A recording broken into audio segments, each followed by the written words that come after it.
आ जाओ, बुलाओ कविता आंटी।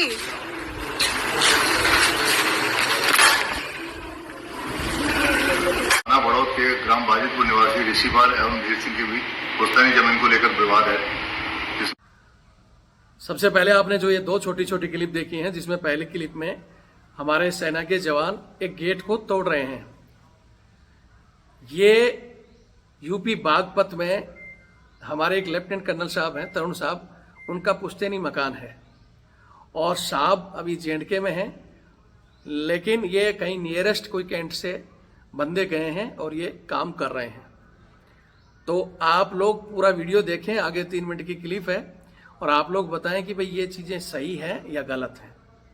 जैसा कि पुलिस कप्तान ने, यहाँ कप्तान साहब ने अपना बयान दिया है कि भैया ये भाइयों का विवाद है और इसमें न्यायालय का स्टे है। कप्तान साहब का अगर पूरा बयान है वो भी मैं सुनाता हूँ, लेकिन यहाँ मैं एक चीज़ कहना चाहता हूँ कि साहब ने जो ये एक्शन लिया है, जमीनी विवाद तो ये काफ़ी दिनों से है और इसकी कुछ सूचनाएं मेरे पास भी आई थी, वो आगे मैं बताऊंगा। लेकिन यहाँ विवाद के अलावा हो सकता है साहब के पिताजी जो वहाँ रह रहे हैं उनके साथ मारपीट हुई हो, गाली गलौच हुई हो, उसके बाद साहब ने ये एक्शन लिया हो। तो ये पूरी खबर आने के बाद हम कार्रवाई आगे आपको बताएंगे।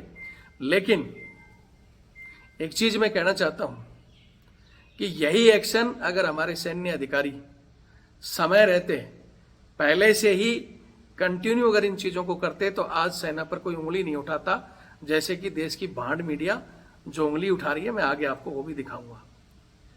हमारे बहुत से जवान, जैसियों और अधिकारियों तक की प्रॉपर्टी को गुंडे बदमाशों ने कब्जा किया, परेशान किया उनको, लेकिन तब हमारे अधिकारी और हमारी सेना सामने नहीं आई, उनको ऐसे ही छोड़ दिया और बाहरी लोगों के हौसले बढ़ते गए। बहुत से आपने मामले देखे होंगे जिसमें अगर कोई पुलिस वालों की प्रॉपर्टी होती है वो पूरा जोर लगा देते हैं और उनका पूरा महकमा उसका साथ देता है। किसी भी डिपार्टमेंट में अगर कोई बैठा है पावर में तो पावर का इस्तेमाल करता है, लेकिन अगर यही काम सेना करे तो फिर उसकी चर्चाएं जोर शोर से होती हैं। वो आगे मैं आपको दिखाऊंगा। या मैं एक बार फिर कहूंगा कि अगर समय रहते आपने जहां जवानों के साथ चाहे पुलिस द्वारा मारपीट हो, गुंडे द्वारा मारपीट हो या जमीनों पे कब्जा हो, अगर कंटिन्यू आप ये काम करते रहते तो आप पर उंगली नहीं उठती। मैं फिर कह रहा हूं कि ये भाइयों की प्रॉपर्टी विवाद में इस तरह का इंटरफेयर ना तो सेना ना कोई संगठन नहीं करता है, लेकिन अगर कहीं मारपीट का मामला, गाली गलौच या उसको दबाया जा रहा है तो फिर एक्शन हर आदमी लेता है और लेना चाहिए। ये मेरी निजी राय है। आप लोग भी पूरा वीडियो देखकर अपनी निजी राय जरूर दें। एक चीज और कहना चाहता हूं कि ये भांड मीडिया, ये बिकाऊ चैनल, ये सब या तो पैसे से बोलते हैं या टीआरपी के बल पर बोलते हैं या सिविल में इनके नेता बैठे हैं जो जैसे इनको बोलेंगे वैसे ही ये लिखते हैं। आप लोगों के बोलने के लिए सिर्फ एक ही चैनल था, वो भी रविंद्र फौजी का, लेकिन आपने इसको अपना निजी दुश्मन समझते हुए हमारे ही अधिकारियों ने इसको बैन करवा दिया, बल्कि वो हमारा आपसी मैटर था। इसलिए यहां मैं हमारे अधिकारियों से अनुरोध करूंगा कि आपसी जो हमारे मसले हैं, जिसकी मैं आगे चर्चा भी करूंगा, और आप चाहो तो मेरे चैनल को खोल सकते हो। सरकार का कोई हस्तक्षेप नहीं है उसमें, और हमारी जो छोटी मोटी बातें हैं आप जब चाहो जहां चाहो मेरे को बुला सकते हो, हम बैठकर उन चीज़ों पर चर्चा कर सकते हैं। लेकिन जब तक वो मेरा चैनल था जिसमें 8,70,000 जवान साथी जुड़े हुए थे, तो मैं ऐसे बाहर के मसले, चाहे वो गुंडे बदमाशों के हों चाहे पुलिस के हों, खुलकर बोलता था। मीडिया के थ्रू भी, चैनल के थ्रू भी, और ग्राउंड में जाकर भी लड़ना पड़ता था तो लड़ता था। लेकिन अब मेरा वो चैनल ही बैन हो गया तो रविंद्र फौजी अकेला करे क्या। उस चैनल से मेरे को सहयोग भी मिलता था, उस चैनल से जो आय अर्जित होती थी मैं उसको भी उसी में लगाता था। लेकिन अब रविंद्र फौजी अकेला पड़ गया। जो हमारे बोलते थे सर हम आपके साथ हैं, आप आगे बढ़ो, वो सब लोग सिर्फ कमेंट्स में ही जवाब देते हैं, लेकिन ना तो कोई साथ और ना सहयोग। अब मैं कितने दिन से कह रहा हूं कि भाई उस चैनल को खुलाने के लिए हम सुप्रीम कोर्ट जाएंगे। वो लड़ाई सभी की थी, मेरी अकेले की नहीं थी। लेकिन इतना कहने के बावजूद भी अभी 100 आदमी भी सामने नहीं आए हैं सहयोग करने वाले। आगे बढ़ो कहने वाले 1000 हैं, फिर कह रहा हूं कि रविंद्र फौजी कोई टाटा बिरला नहीं है। उस साथ और सहयोग से और उस ताकत से मैं बड़ी बड़ी ताकतों से लड़ा हूं, और आप चाहते हो कि आगे भी मैं लड़ता रहूं, तो हमारा साथ और सहयोग दो। एक बार फिर मैं आप लोगों से कह रहा हूं, ये मेरा नंबर है 8290354513 8290354513।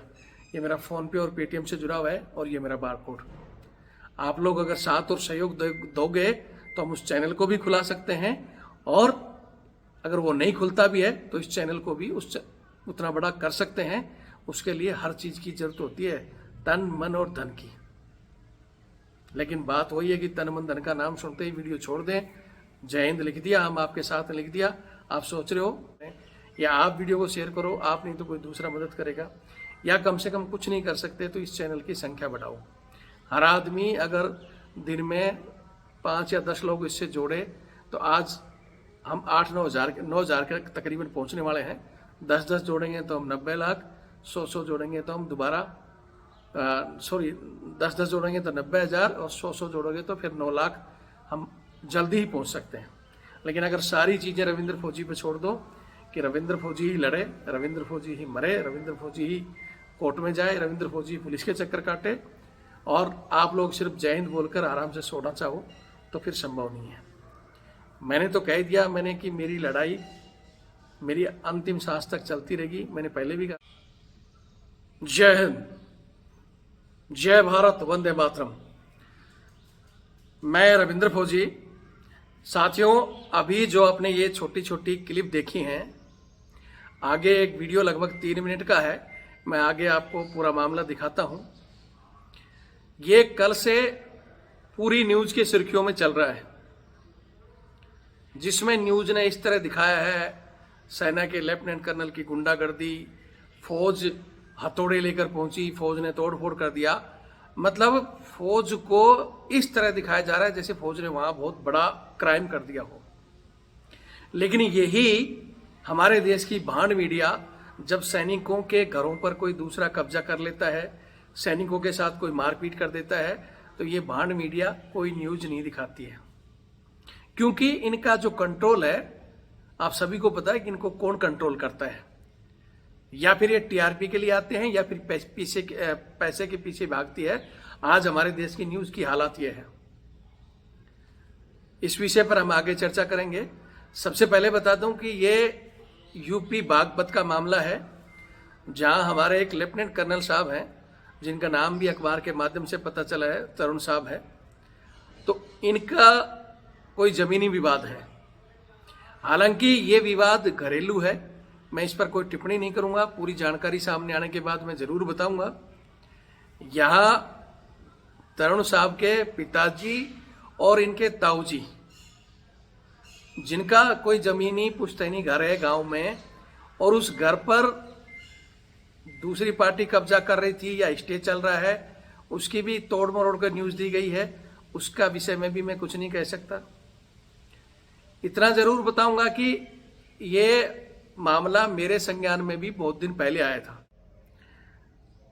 बाकी एक बार फिर मैं यहां कहूंगा कि मीडिया ने सारी चीजें बढ़ा चढ़ा कर दिखाई है। मीडिया में कहा जा रहा है कि भाई मारपीट भी की है, तो उसका कोई वीडियो नहीं दिखाया गया है, और ना ही शायद सेना किसी लेडीज, बच्चे और बुजुर्गों पर हाथ उठाती है, और ना ही उठाया होगा, ये मेरा मानना भी है। अगर किसी के पास कोई प्रूफ है तो जरूर मेरे पास भेजे, मैं नंबर ऑलरेडी दे चुका हूँ, वो मेरा कॉलिंग और व्हाट्सएप नंबर भी है। फिर कह रहा हूं कि जब बाकी डिपार्टमेंट अपने अपने लोगों का साथ देता है, तो हमारी सेना पर भी जब इस तरह की परिस्थितियां आती हैं, उसके खून पसीने की कमाई को कोई कब्जा करता है और वो अपने डिपार्टमेंट का सहारा लेते हैं, तो फिर लोगों के पेट में दर्द क्यों होता है। देश की जमीन के लिए हम लड़े मरे, तब तो जिंदाबाद सब कुछ।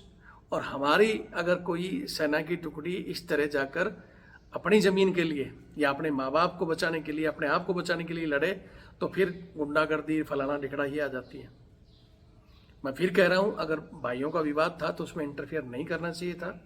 शांति से अगर मामला न्यायालय में था तो उसके द्वारा निपटाया जाना था।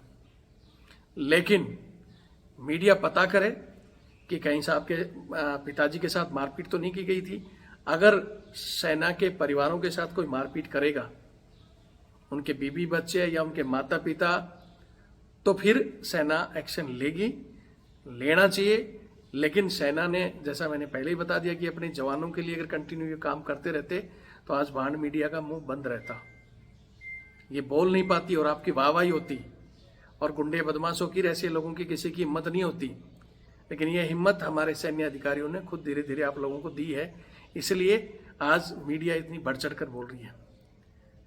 पुलिस द्वारा सरेआम अन्याय अत्याचार, नेताओं द्वारा, गुंडों बदमाशों के द्वारा अन्याय अत्याचार हो जाता है, मीडिया बोलती नहीं है, क्योंकि मीडिया को डर है, क्योंकि नेताजी फंसा देंगे, पुलिस फंसा देगी, गुंडा ठोक देगा।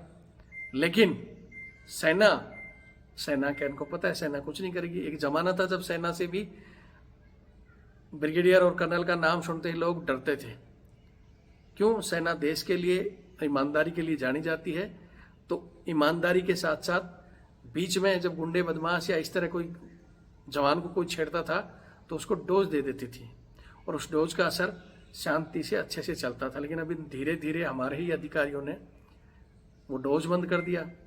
जमीनें हमारे जवानों की कब्जा होती रही, अधिकारियों की भी होती रही, जेसीओ की भी होती रही, न्यायालय में कई सालों लग जाते हैं। और इसी चीज़ों में आपने देखा होगा, न्याय के चक्कर में पान सिंह तोमर जैसों को हथियार उठाना पड़ गया था।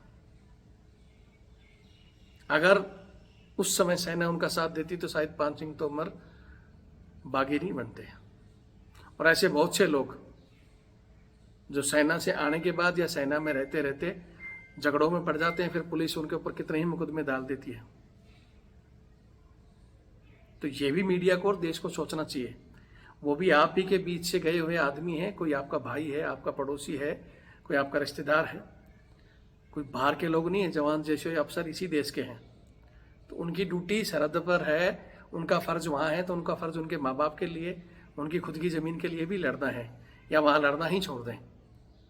ये सारी चीज़ें सोचकर फिर मीडिया जवाब दे, हमारे देश की जनता जवाब दे, और इस मसले की पूरी हकीकत, मैं फिर कह रहा हूँ, बीच में एक बार मेरे पास ये मसला आया था, लेकिन उस समय मैं किसी काम की वजह से इस पर ध्यान नहीं दे पाया था। लेकिन आज ये जब चर्चा का विषय बना है तो मैं बोल रहा हूँ, और दोनों ही पक्षों की हर जगह की पूरी डिटेल लेकर जल्दी एक हम पूरा वीडियो भी बनाएंगे। और फिर कह रहा हूँ, अगर भाइयों का नॉर्मल प्रॉपर्टी विवाद था तो उसमें सेना और कोई भी हमारा सैन्य संगठन उसमें हस्तक्षेप नहीं करता है और नहीं करेगा। लेकिन अगर उसके साथ किसी के परिवार वालों को छेड़ोगे, गाली गलौज करोगे, मारपीट करोगे, तो फिर संगठन भी और सेना भी अपना रूप दिखाएगी। बाकी वीडियो देखें और शेयर करें। जय हिंद, जय भारत, वंदे मातरम। थाना बड़ौद के ग्राम बाजितपुर निवासी ऋषिपाल एवं धीर सिंह के बीच पुश्तैनी जमीन को लेकर विवाद है। थाना बड़ौद के ग्राम बाजितपुर निवासी ऋषिपाल एवं धीर सिंह के बीच पुश्तैनी जमीन को लेकर विवाद है, जिसमें माननीय न्यायालय द्वारा स्टे किया गया था। किंतु अभी कुछ दिन पहले ऋषिपाल, उसकी पत्नी एवं उसके लड़के जो कि फौज में नौकरी करते हैं, इनके द्वारा धीर सिंह के संग मारपीट की गई एवं मारपीट करने के बाद में उसके गेट वगैरह निकाल करके ले गए। उनके ऋषिपाल के लड़के फौज में नौकरी करते हैं। इस संबंध में अभी को पंजीकृत कर लिया गया है और सेना मुख्यालय को इस बारे में सूचित कर दिया गया है। थाना बड़ौद के ग्राम बाजितपुर निवासी ऋषि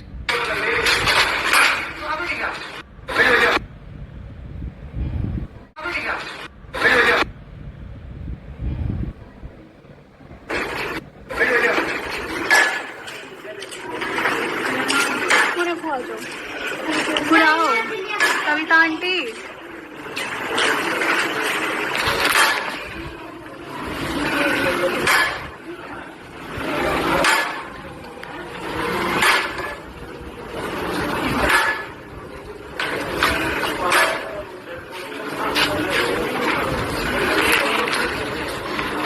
ये है क्या लोंडा है?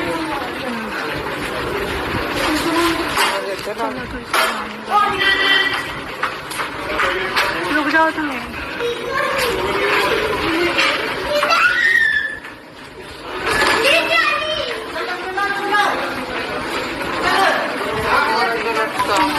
गाँव में वीडियो बना